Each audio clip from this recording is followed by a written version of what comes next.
اعوذ باللہ من الشیطان الرجیم بسم اللہ الرحمن الرحیم السلام علیکم ناظرین اکرام، لقمان علیہ السلام، ان کی وزڈم اور ان کی حکمت کو قرآن نے، اللہ تعالیٰ نے بہت پسند کیا ہے، اور لقمان علیہ السلام نے اپنے بچوں کو جو نصیحت کی ہے اس کا قرآن نے سورہ لقمان میں بڑی محبت سے تذکرہ کیا ہے۔ اور اس سورہ میں لقمان علیہ السلام نے جو اپنے بچوں کو نصیحت کی ہے وہ بڑے ہی خوبصورت انداز میں انہوں نے کچھ نصیحتیں کی ہیں۔ ان میں سے کچھ نصیحتوں کا تذکرہ سورہ لقمان آیت نمبر 17 میں ہمیں ملتا ہے، اور یہ بڑی ہی جاندار اور بڑی زبردست نصیحتیں ہیں، اور لقمان علیہ السلام ان نصیحتوں کو بڑے ہی مشفقانہ اور محبت بھرے انداز میں کرتے ہیں، اور اپنے بچے سے کہتے ہیں یا بنیہ، اے میرے چھوٹے بیٹے، کہتے ہیں کہ اقیم الصلاۃ، پہلی بات یہ ہے کہ تم نے نماز قائم کرنی ہے۔ اس کے بعد کہتے ہیں کہ وَأْمُرْ بِالْمَعْرُوفِ وَانْهَ عَنِ الْمُنْكَرِ، دوسرا اور تیسرا کام تم نے یہ کرنا ہے کہ تم نے نیکی کا حکم دینا ہے اور برائی سے منع کرنا ہے۔ اور اس کے بعد لقمان علیہ السلام کا جو نصیحت ہے اس کا تذکرہ اللہ تعالیٰ یوں کرتے ہیں کہ آگے لقمان علیہ السلام نے اپنے بچے سے کہا وَاصْبِرْ عَلَىٰ مَا أَصَابَكَ، اور تم نے اس بات پہ صبر کا اظہار کرنا ہے جو تکلیف تمہیں پہنچتی ہے۔ ان ذالک من عزم الامور، یہ جو کام ہیں یہ بڑے ہی ہمت والے کام ہیں۔ تو لقمان علیہ السلام کی یہ جو تذکرہ ہے سورہ لقمان میں، اس آیت میں 4 باتوں کا ہمیں جو ہے وہ تذکرہ ملتا ہے۔ پہلی بات لقمان علیہ السلام نے بچے سے کہی کہ بیٹے تم نے نماز کو نہیں چھوڑنا۔ ناظرین اکرام، ہم میں سے ہر ایک شخص اس بات کو جانتا اور سمجھتا ہے کہ نماز پڑھے بغیر کوئی چارہ نہیں ہے، اور نماز ہی ایک ایسا کام ہے جس کی وجہ سے ہمیں اس دنیا میں، مرنے کے بعد قبر میں، اور قبر سے اٹھنے کے بعد قیامت میں ہی اس کا فائدہ پہنچنا ہے۔ اور قبر میں جو اولین سوالات ہیں ان میں سے ایک سوال نماز کے بارے میں ہوگا، اور قیامت میں بھی جو اولین سوال ہے وہ نماز کے بارے میں ہوگا۔ اور اللہ کے رسول علیہ الصلوۃ والسلام ارشاد فرماتے ہیں کہ جو شخص اس پہلے سوال میں کامیاب ہو گیا تو وہ اگلے سوالات میں بھی کامیاب ہو جائے گا، اور جو شخص اس پہلے سوال میں ناکام ہو جائے گا تو وہ اپنے اگلے سوالات میں بھی ناکام ہی جو ہے وہ ہوگا۔ اور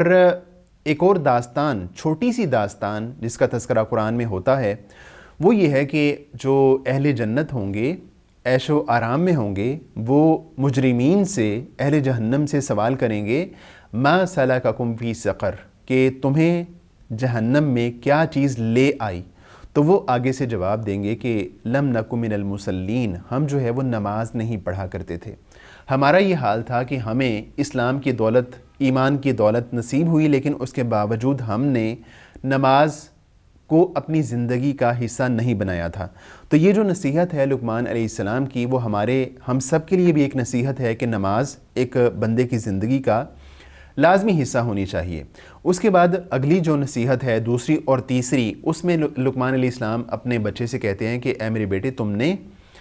نیکی کا حکم دینا ہے اور لوگوں کو برائی سے منع کرنا ہے۔ تو امر بالمعروف کرنا اور برائی سے روکنا، یہ بھی دین اسلام کی ایک بہت بڑی جو ہے وہ بنیاد ہے، اور دین اسلام کا امر بالمعروف اور نہی عن المنکر کے ساتھ بہت گہرا تعلق ہے۔ تو ایسے میں اگر کوئی شخص کسی برائی کو دیکھتا ہے تو اس کو چاہیے کہ وہ اس برائی کو اگر روک سکتا ہے تو اس کو روکنے کی پوری کوشش کرے۔ اور اس کے بارے میں اسلام نے اور اللہ کے رسول نے جو ایک اصول اور پرنسپل بتایا ہے وہ یہ ہے، اللہ کے رسول نے فرمایا کہ تم میں سے جو شخص کسی برائی کو دیکھے تو اس کو اپنے ہاتھ سے روکنے کی کوشش کرے۔ اگر وہ اپنے ہاتھ سے روکنے کی طاقت نہیں رکھتا تو وہ اس کو اپنی زبان سے اس برائی کو روکنا چاہیے، اور اگر وہ اپنی زبان سے اس برائی کو نہیں روک پاتا، نہیں روک سکتا، تو اس کو کم از کم اپنے دل میں برا جاننا چاہیے۔ اور اللہ کے رسول نے فرمایا کہ یہ اضعف الایمان وذالک اضعف الایمان، اور یہ جو ہے ایمان کا کمزور درجہ ہے۔ تو کسی برائی کو دیکھ کے کم از کم اس کو، اگر ایک بندہ ہاتھ سے روک سکتا ہے تو اس کو ہاتھ سے روکنے کی کوشش کرنی چاہیے، اور اس کو گونگا شیطان نہیں بننا چاہیے۔ اور اگر وہ زبان سے کسی بات کو روک سکتا ہے، برائی کو روک سکتا ہے، تو وہ اس کو اچھے انداز سے حکمت کے ساتھ روکنے کی کوشش کرے۔ اگر وہ یہ بھی طاقت نہیں پاتا تو اس کو کم از کم اس حرکت کو، اس برائی کو اپنے دل میں برا جاننا چاہیے، اور کم از کم یہ ایمان تو ایک بندے کا موجود ہے، چاہے وہ کمزور ایمان ہی ہے۔ تو برائی سے روکنا یہ ایک مسلمان کا فرض ہونا چاہیے۔ اللہ کے رسول نے ارشاد فرمایا تھا کہ اگر تم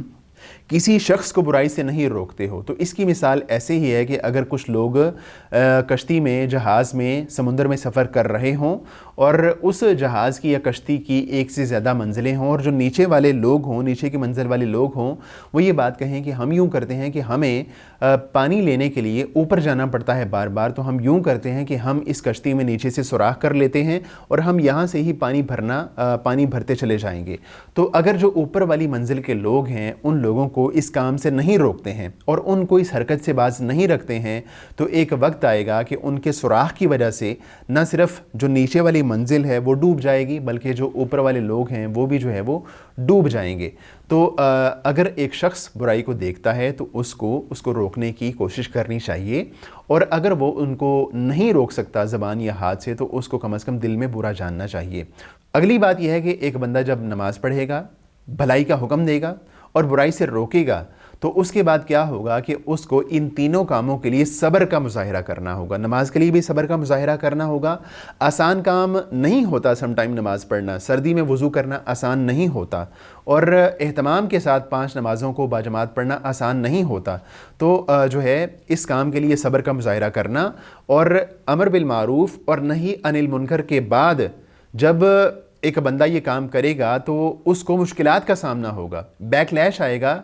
لوگوں کی طرف سے۔ جب وہ لوگوں کو برائی سے روکے گا، نیکی کا حکم دے گا، تو اس کو اس پہ صبر کا مظاہرہ کرنا ہوگا۔ اور لقمان علیہ السلام نے بھی اسی بات کا تذکرہ کیا کہ تم نے چوتھے نمبر پہ کیا کام کرنا ہے کہ تم نے وَاصْبِرْ عَلَىٰ مَا أَصَابَكَ، تمہیں جو تکلیف پہنچے، جو مصیبت پہنچے، تم نے اس پہ صبر کا مظاہرہ کرنا ہے۔ تو صبر کا مظاہرہ کرنا بھی ضروری ہے ان سارے کاموں کے لیے۔ اور اینڈ میں یہ بات کہتے ہیں کہ ان ذالک من عزم الامور، یہ جو کام ہیں یہ بڑے ہمت والے کام ہیں۔